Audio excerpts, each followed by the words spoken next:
Hi everybody. Today I want to answer a question that one or two teachers have asked me. And the question is, how do we know that it's working?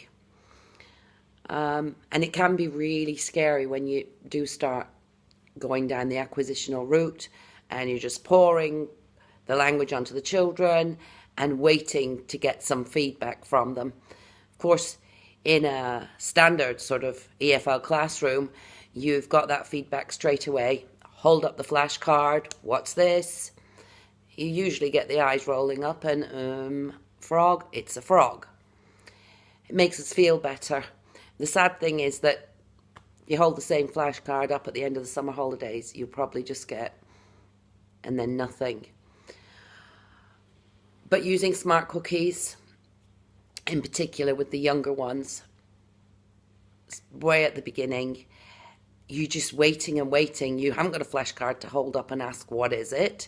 You're just waiting to see that the language has been taken in and the children are starting to produce. So, question, how do we know it's working?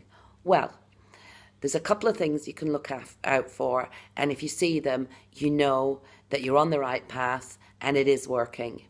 And the first thing is looking out for children actually looking at you when you're speaking. When you start to get that eye contact, you know that they're in the first stages of trying to work out what you're saying. The next thing is that they're doing what you're asking of them. So when you're asking everybody, I saw one a couple of weeks ago, okay kids, everybody can you stand up and don't forget to put your chairs back under the tables, and we're going over to the playroom. And all the children did that straight away without any fuss, no question. It means they've understood. So first thing is eye contact. Second thing is they're following instructions. You can also check their understanding when you're, say, playing. So again, if we use the example of a frog, if the children are playing with plastic animals, just ask them, can you give me the frog, please?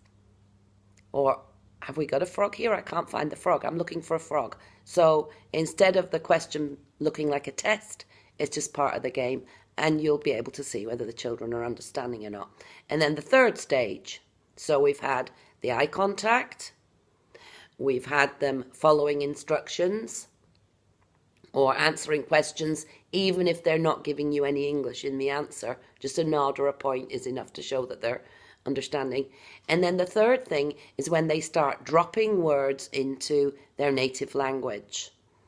Now, EFL expects sometimes full sentences. They don't expect a mix of languages, but a normal bilingual or even trilingual child will mix up the languages. So if your child is, again, another example I've had from a few weeks ago with Turkish English was stick etmeye çalışıyorum. So the child's understood the word stick, they're using it. If you get those words dropped into the child's conversation, you know that they're absorbing the language and they're learning it, and they're not going to lose it by the end of the summer. So these are the few things you can look at when you're in the very early stages, those beginning stages of acquisition. So, bye from me. See you again soon. Take care, everybody.